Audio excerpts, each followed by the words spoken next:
और जो लोग नॉमिनेशन करने जा रहे हैं वो शुरुआत हो गई। तो हर एक लिहाज से पूरा एनडीए यूनिफाइड है, एक है, क्योंकि पर्पस है नीतीश कुमार जी के नेतृत्व में सरकार बनाना। और जो सर्वे आ रहा है, जो लोगों का फीडबैक आ रहा है, जो लोगों का सेंटिमेंट है, डबल इंजन के सरकार का जो एक फायदा लोग देख रहे हैं, तो वो पीछे मुड़ करके आप नहीं देखना चाहते।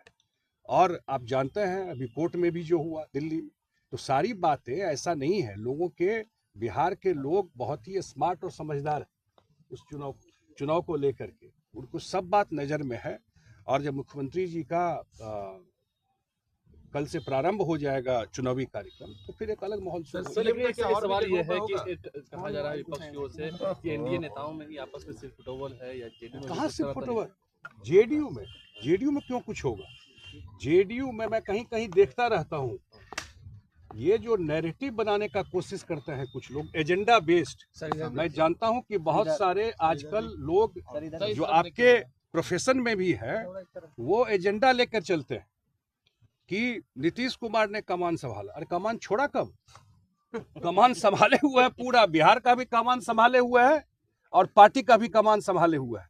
इस पार्टी में जो भी निर्णय होता है नीतीश कुमार जी के कंसेंट, उनके विचार के बाद ही होता है। सब उनसे डिस्कस। हाँ, वो डेमोक्रेटिक आदमी, ऑटोक्रेट नहीं है। वो सबसे चर्चा करते हैं, सबका फीडबैक लेते हैं, अब फिर निर्णय लेते हैं, लेकिन अंतिम मुहर किसी भी चीज पर मुख्यमंत्री जी लगा। सर इस बार सर सोशल मीडिया के जरिए सारी जानकारी मिल रही है। वही मैं देख रहा हूँ, रात में दिखा कि अब ऐसा नैरेटिव, मैं आप लोगों से भी आग्रह करता हूँ, जो कुछ लोग इस तरह का अफवाह फैलाते हैं, और बिहार के जनता को भी मैं आगाह करना चाहता हूं आप लोगों के माध्यम से कि भाई अफवाह फैलाने भी बहुत सारे लोग आजकल घूम रहे हैं। इस सब अफवाह पे मत ध्यान दीजिए। जब तक ऑथेंटिक सोर्स से बात नहीं आए किसी भी तरीके का, कोई पुराना वीडियो लेके कहीं चला देता है, कोई गाड़ी को कहीं घुसा देता है, कहीं कुछ जाकर के डाल देता है, और एक कंफ्यूजन की स्थिति लोगों में भी पैदा करता है। मुझे ही कल सुबह कितने लोग फोन करना शुरू कर दिए, तो हम तो लोग बोले कि 11 बजे तक तो हम लोग सब काम करके निकले हैं, तो रात 11 बजे के बाद क्या हो गया इसमें?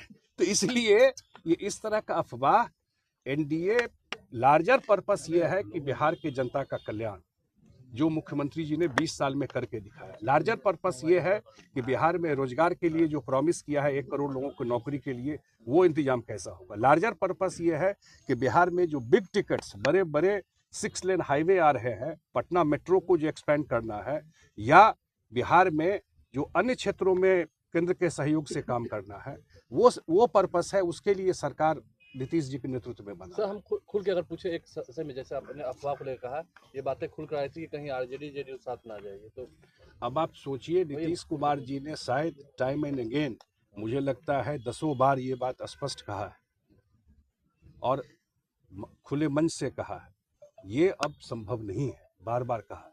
और इसको जो अफवाह फैलाने वाले लोग हैं, क्योंकि मैं जानता हूं उनको पता है कि रिजल्ट क्या होने वाला है, ये क्यों कर रहे हैं। दीवार की लिखावट पढ़िए, लोगों को पता है रिजल्ट क्या होने, ये बिल्कुल दहशत में है।